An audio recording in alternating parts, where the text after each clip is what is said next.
Hello and welcome to the Miami Grand Prix sprint qualifying session. Sprint Q1 has been completed. Both Williamses of Alex Albon and Logan Sargeant are out. Both Saubers of Zhou and Bottas are out. And Pierre Gasly of Alpine is out.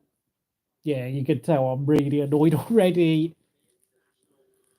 Of course, in F1 news, David Sanchez, one of the technical directors at Ferrari, has joined Alpine.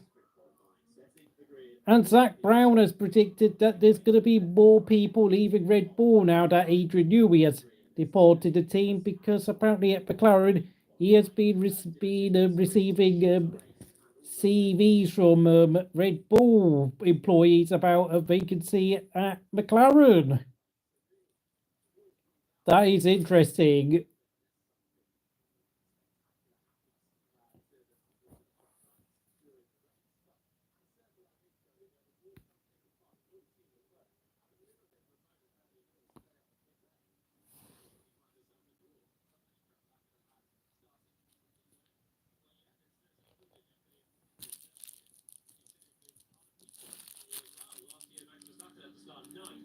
After Leclerc hit the wall and he couldn't improve on his lap time. So it's not only your own mistakes, but you've got to find clear bit of track and no blue flags and no yellow or red flags as well. So there's still things that can go wrong even for the fastest cars.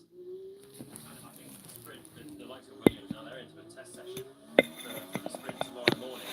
It's going to be very difficult for them, even in a normal race, for them to get a top 8. But from the back, it's pretty much a no hope, but they can change the car at least before tomorrow's qualifying.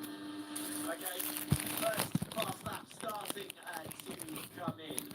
Ricciardo setting the first sector of lights, well, Perez, so coming well in the middle sector. This is the sound of the Red Bull driver. He'll be first to cross the line and he'll go fastest with that. On the right, Hulkenberg second, but Stroll just gives him and goes second in that Aston Martin. So Stroll actually finds a little bit of improved pace so far this weekend. They got some upgrades on that Aston Martin as well after the last upgrade brought in Japan. Not going the way of Lance Stroll. Seems to be finding a little bit more pace in that Aston Martin this time around. Perez fastest. Ricciardo was very good in that first sector.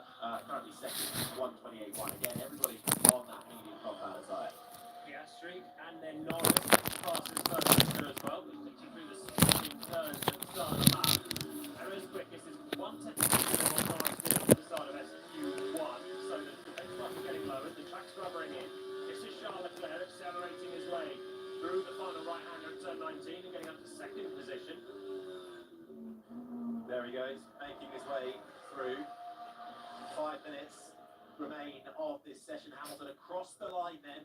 7th fastest for the Mercedes. We'll see what his teammate George Russell has got. He'll be behind Carlos Sainz, who goes over the line. 5th fastest for Sainz. So not quite on par with his teammate, who missed the entirety of the one and only free practice in this qualifying session. Sainz spin, Russell across the line. Picks Hamilton to 9. Hamilton now 10. Piastri, great laps on. Oh, hello there, Will. How are you? I have absolutely... Oh, yeah, I'm listening to the BBC 5 live commentary. I mean, obviously, who is commentating on BBC 5 Live? I'm going to say... This is not David Croft, by the way. This is...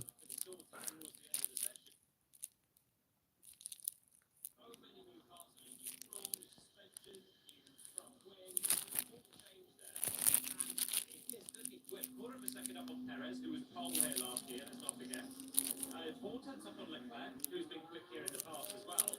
Verstappen now leads the pits and we'll get a comparison. But Norris looks up for the fight.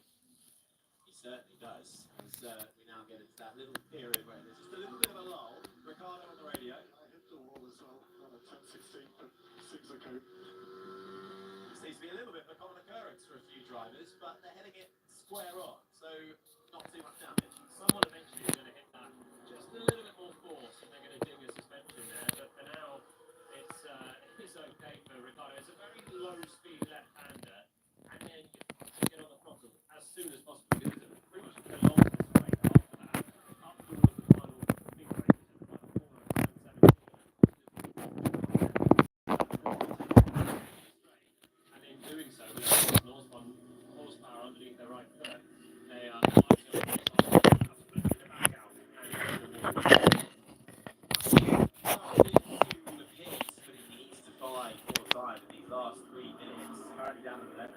risk of elimination, along with Ocon, Magnussen, and Verstappen and Tsunoda, who now go out, having waited initially. They will now head out onto the track, currently on their outlap, just coming into the final sector. So the Red Bull and the RB with times to set.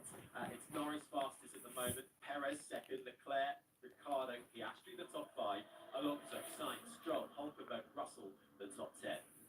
Pressure on Russell and Hamilton, 10th and 11th. Hamilton went through in SQ1, he was 12th. So they didn't have a huge amount of margin to the tail end of the field, and Mercedes is still not looking like they've got a tremendous amount of pace in this part of qualifying either.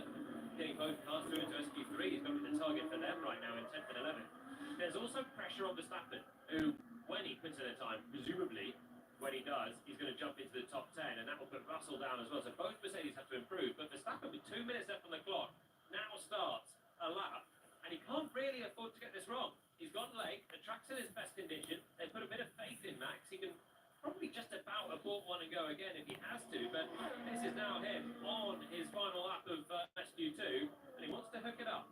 Leaving it late for Max Verstappen, who feeds his way through the S's of 5, 6 and 7. Then it's a long, sweeping left-hander on turn 8, which takes you back on yourself around this Miami International Autodrome. He's over a 10th and a half off Lando Norris in the first sector. So Norris at the moment, and that McLaren is faster than the Red Bull of Max Verstappen, who hasn't had the smoothest of starts this weekend. Fastest in practice, but it took a while to get there into the braking zone of 12, out through 13. The long right-hander again as the sun shines down on that Red Bull. Heads up over the crest of 14.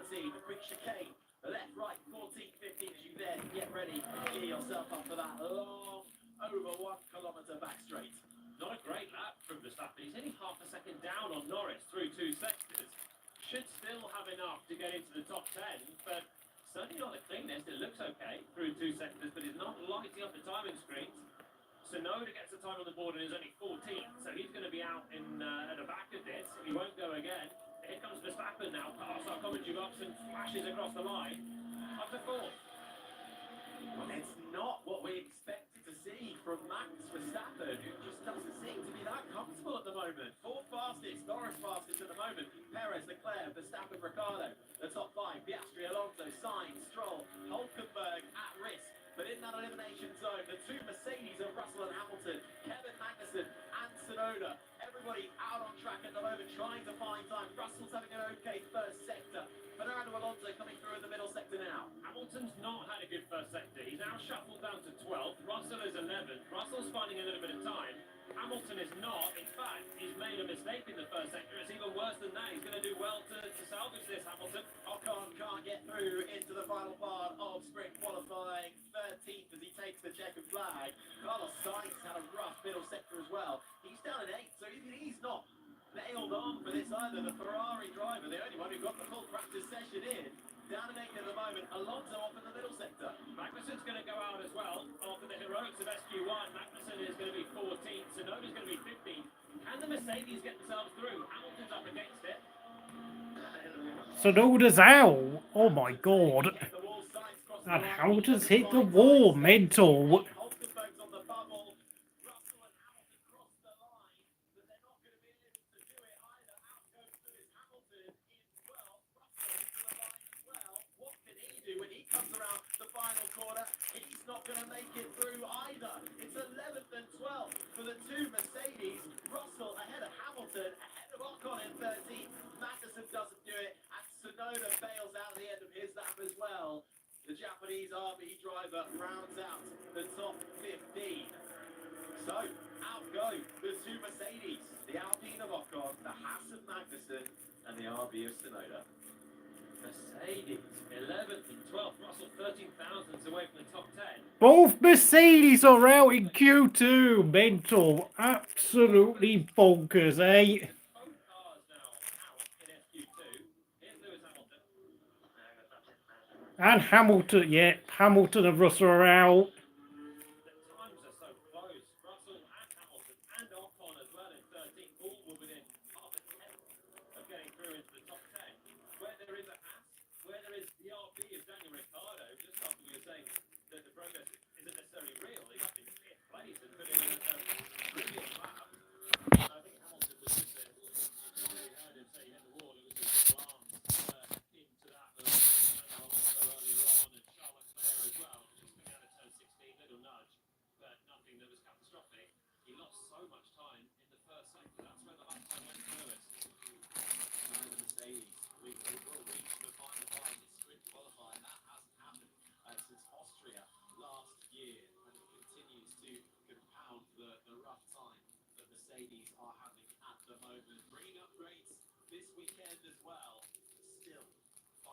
before to extract the time that they think is within this car.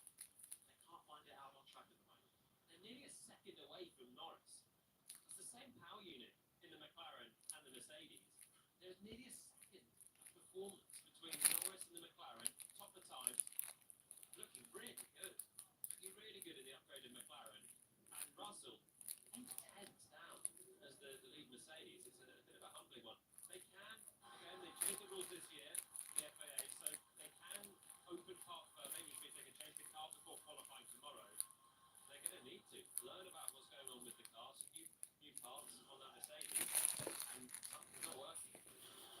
And it's not going to continue the good form for Kevin Magnussen from that SQ1 session where he had the upper hand over his teammate Nico Hulkenberg. Roles reversed as usual in that occasion. Hulkenberg with a stellar lap to get himself up into the top 10. And interestingly, roles reversed at RB. Tsunoda didn't make it through, but Ricciardo did. Ended up having the 5th fastest time.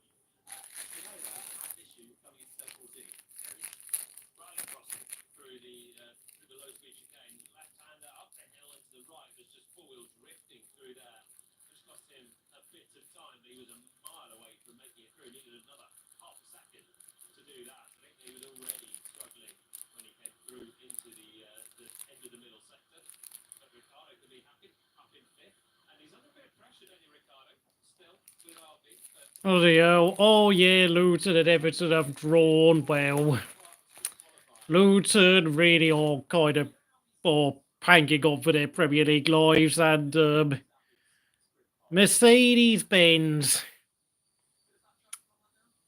yeah, they're absolutely in the mud. Absolutely in the mud. I mean, what's it? McLaren and Aston Martin are faster than them. Well, at least Mercedes can always console themselves with the fact that Williams are slower than them.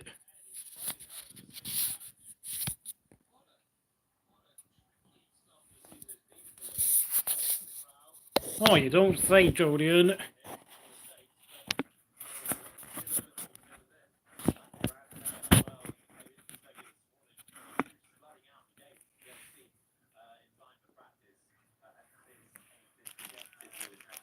Statistically, this is his worst start in his Formula One career. It's still a while yet before he gets to join the Scuderia Ferrari. But right now, he's got to just hold his cards in a Mercedes and hope they can find something, some sort of turnaround. But the problem is they've also brought upgrades here, which clearly aren't delivering. must be tricky for him just mentally now. He knows he's leaving the team. The team are just slumping further and further away. He did well to get a podium in the sprint in China. A bit of a succession of old in the wet, getting himself on the front row, leading half the race, but still ended up being a distant second to Verstappen once Max got up to speed. The rest of it was a season, 24 races, and with the way that it started, Max just want to save a bit of face, find a rhythm before turning off to Ferrari, but then just put on the red overalls, because Ferrari are releasing a much better window, and they look like they're going places. Mercedes still scratching their heads. Russell as well, looking slightly dejected as he gets out of his cockpit, walks down the pit lane, helmet stays firmly on. Russell just ahead of Hamilton in the end, the two Mercedes 11th and 12th. Russell actually will start 11th once again for a sprint in that China as well a couple of weeks ago. Through though, into SQ3 then, and the battle for pole position for the sprint race. Well, it's the two McLarens of Norris and Piastri, the two Red Bulls of Verstappen and Perez, the two Ferraris of Leclerc and Sainz, the two Aston Martins of Alonso and Stroll, with the outliers, Nico Hulkenberg in the Haas and Daniel Ricciardo in the RB. Now, it's not too often we see Lance Stroll up there at the moment. He's had a rough start to the year. He has. It's the sprint. It's not the mainstay of the weekend. Grand Prix qualifying is tomorrow. You get points for the top 8 for the sprint. He's done well to be in the top 10. He's closer to Fernando Alonso, at least in SQ2 then, just a tenth and a half down on Fernando. He could be there at the end of this and probably have a decent shot at some points, but he's still got a job to do. And Magnussen really shows that. What a great lap in SQ1 from K-Mag, and then he's actually 3/10 slower in SQ2 on the same tyres with the track grip coming up. Just couldn't replicate the lap. And if you can't do that, then you can look like a hero 1 minute, and then suddenly Magnussen's 14. Probably not going to score anything in the sprint tomorrow. Well, green light then, once again on at the end of the pit lane, and the final part of sprint qualifying is underway. Nobody, though, in a mad rush to head out onto the track. Everybody staying firmly in the pits with 6 minutes and 55 seconds already counting down. Well, they've got soft tyres to go on, and they're going to be good for 1 lap. So they don't want to rush out, because there is a bit of track evolution. It's a temporary circuit. This Miami International Autodrome is not used for the other 51 weeks of the year around the Hard Rock Stadium.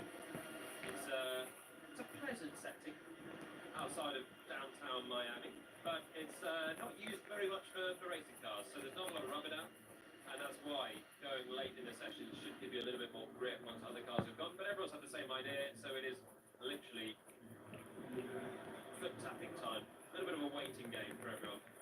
Fans on the drivers in the cockpits, because it is hot as well.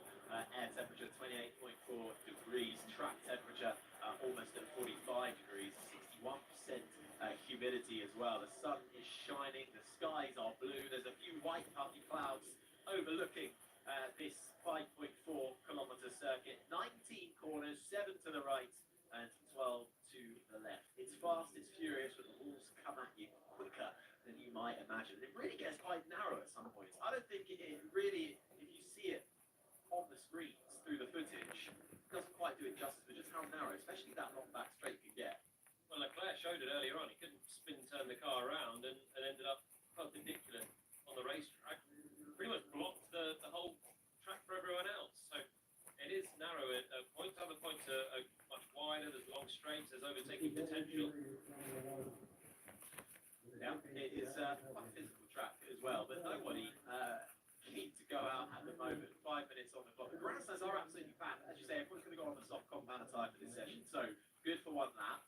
Don't want to risk it, but also if they all go out at the same time, traffic management's going to become an issue, surely. Well, there's only 10 cars, so they should be able to just space themselves out. And if they're all on a fast lap at the same time, then they won't have to worry about slow-moving vehicles in the way as well, which you can sometimes get in the earlier parts of qualifying. We saw with Bottas, and he's under investigation still further down. It's a little bit cooler this year. Still feels sort of baking hot, but it's kind of a nice baking in the sun. The drivers, this was one of the more physical races. It's cool, best of plenty. It still will be. It's 28.5 degrees with a fair chunk of humidity, but for the last couple of years here, it's been another 5 or 6 degrees on top of that. Remember being here in 2022, it was seemingly hot. It was an absolute sweater in 22 for the first race here, and so that'll mean that the drivers have a slightly more comfortable time in the Grand Prix on Sunday. An hour and a half of racing around effectively a street circuit. Not a huge amount of ventilation, but a little bit cooler. It'll also mean the tyres will stay in a little bit more, and that's the soft tyres, crucially, that they're going on to now. Should be able to last comfortably the full lap. There we go, as the engines get started, and it's the Red Bulls get released from their garage. Surely Piastri in the McLaren following them out as well, with just over 3.5 minutes on the board, and they all come filing out into the fast lane. I want to see one-shot quali for this. For the end of SQ3, they have all waited for 5 minutes. Oh yeah, what a waste of time. We could have had, one by one, see them all come through. Instead, they're going to go out. Literally, they're going out in unison now with Perez at the front of the queue. In fact, Hulkenberg's already gone in the Haas ahead of Sergio Perez. I'd love to see this format just tweaked, so we get one-shot quali. I know, but we only see one shot of it because they're all together. Whereas if they go one by one, you get 8 minutes worth of action, and we get to see each car go round. Instead, we've got 8 minutes worth of action, see no cars for 6 minutes, and then they all come through in a rush at the end. How would you decide the order of who goes out for one shot? Maybe you do the reverse of SQ2. Yeah. Yeah. You just do that. It makes a little bit more meaning in SQ2, and then you can still have a bit of variation. It's a different tyre compound. Makes complete sense. I'm going on board with that. Just over 2.5 minutes left then, and it is going to be a one-shot qualifying there. Everybody piling out onto the circuit, just waiting for Piastri to emerge from the pits. He's the only driver out there, as is mandated on the soft compound of tyre, trying to get heat into the tyres, is Max Verstappen making his way slowly around the middle sector through turns 14 and 15. It's quite a steep incline up through 14 as you peek over the crest into the right-hander of 15 before you stamp on the brakes straight away into 16, round the left-hander, and that takes you down that 1.28 kilometre back straight. 2 minutes to go then, and Verstappen weaving down that back straight to get heat into his tyres. He's got a nice bit of clear track in front of him and behind. And who is actually behind him? It's Ricciardo who's the next car behind him. They've spaced out quite nicely. So Hulkenberg's already into his flying lap, sweeping into the left-hander in turn 6 in the Haas. Perez now starts a lap ahead of Verstappen, and now the Dutchman launches coming out of the final corner. And let's see what he can do, because he hasn't been so hooked up through SQ2 and SQ1 as well. The McLarens look like they're a real threat. His teammate's been right there as well. He's not had the cleanest of days so far as he comes around avoiding the curves at turns 2 and 3. This is it. Max Verstappen then with just over a minute left on the clock, making his way through sector 1, through turn 5, the S's of 6 and 7 beckon round.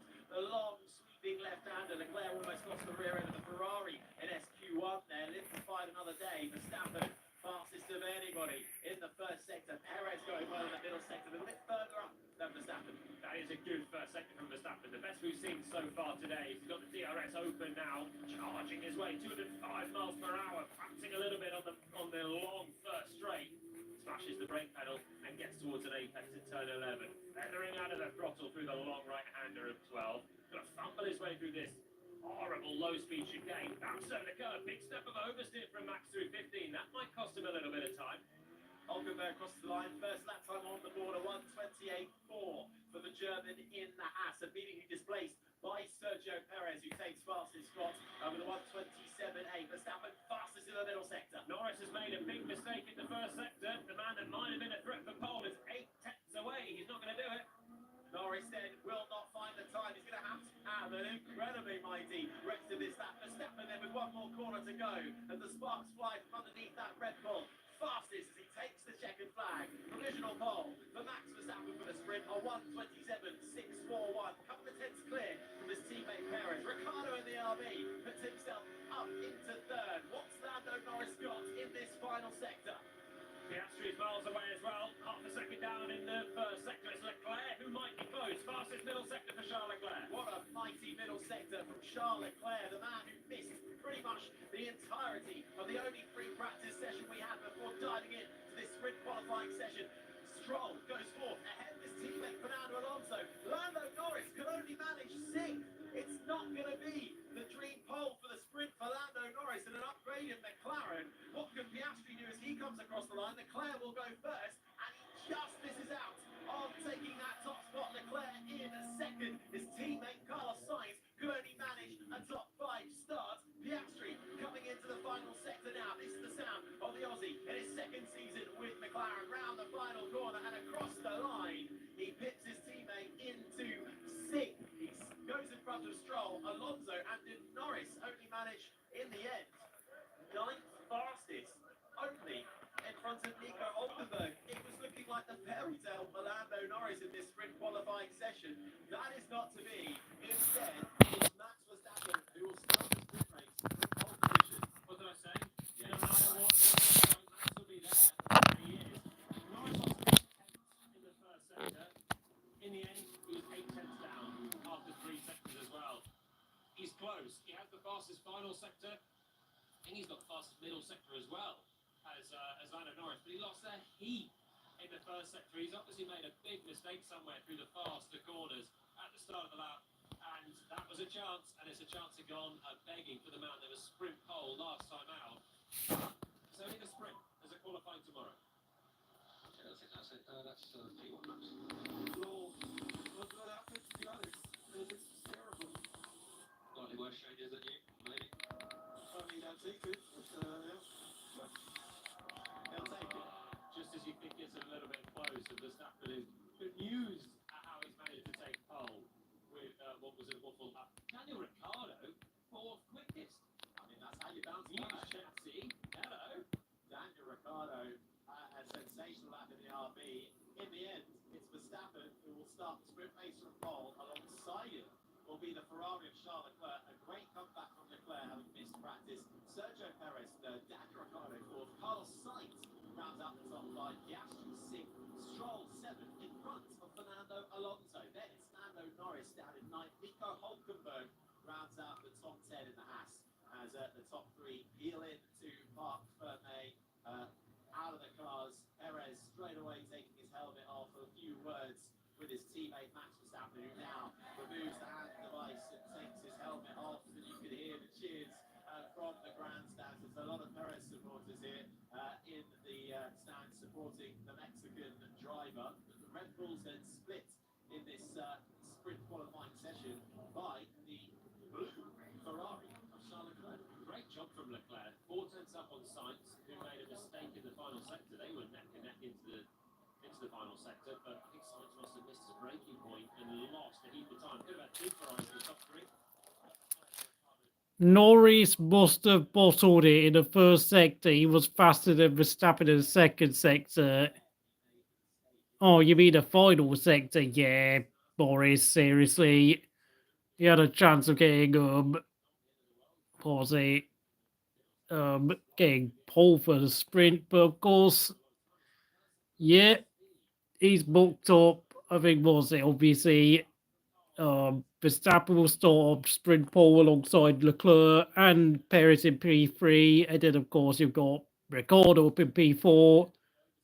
Oh, his final sector looked good as well. Oh, sorry, because obviously I can't watch the actual footage yet. Yeah, Norris booked up the first sector, yeah. Very disappointing there, but then of course we are talking about Lando Norris, who, I've said it before, he is so inconsistent. He is definitely a talented driver, but his mentality is not of a winner, to be honest. He does give me shades of Rubens Barrichello with his poor personality, in spite of his natural talent.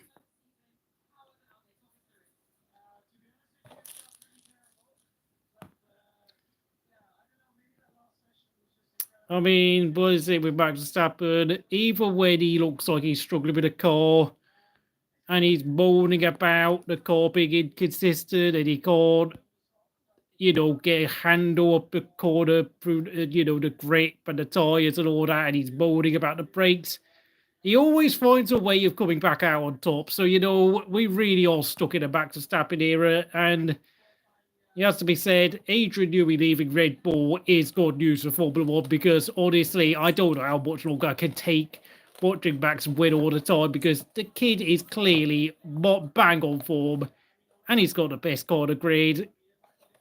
Like, I am looking forward to seeing the sort of news that comes out of Adrian Newey leaving Red Bull for at the end of this season, because the sport desperately needs a shake up.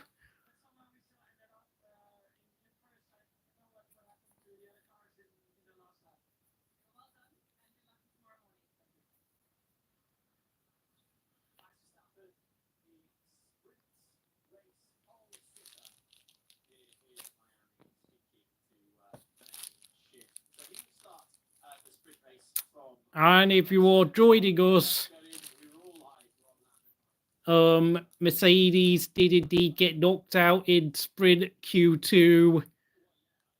Yeah, it's throwing the camels and pictures with Newey leaving. Yeah, we definitely needed that Roxford so badly. And I will also say this, I mean, but having said that, though, Lewis going to Ferrari is going to be putting Lewis back into what is, I believe, to be a top car again for 2025. Carlos Sainz, I really feel sorry for him. I mean, his only real option at this point is to join Red Bull, because I don't see Mercedes becoming competitive for a while. Who knows what is going to happen to Lance Stroll, Aston Martin, and of course, well, McLaren are very much committed to Norris and Piastri for the next few years, so yeah, Carlos Sainz, really unfortunate.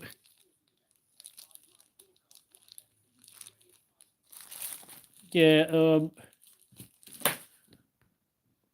what can be said? I don't really know what else to say, to be honest. Of course, if you're joining us, Verstappen got pole ahead of Leclerc, Perez, Ricciardo in 4th, Sainz 5th. Piastri 6th. 7th, it was Stroll ahead of Alonso. 9th was Norris, who looked like a possible pole contender if he hadn't bottled his first sector. Ahead of Nico Hulkenberg, once again dragging his horse in the top 10. Then out in Q2 was the two Mercedes of Hamilton and then Russell. Tsunoda having a bad day on the office, along with, of course, Magnussen and Ocon. And then out in Q3 in the bottom 5 was Pierre Gasly getting knocked out just ahead of, I think, the two Saubers and the two Williamses. I don't really have much else to say. I don't know what time the sprint race is on tomorrow, but I will, of course, go live tomorrow when I've got something to talk about. Thank you for watching, and I'll see you again tomorrow.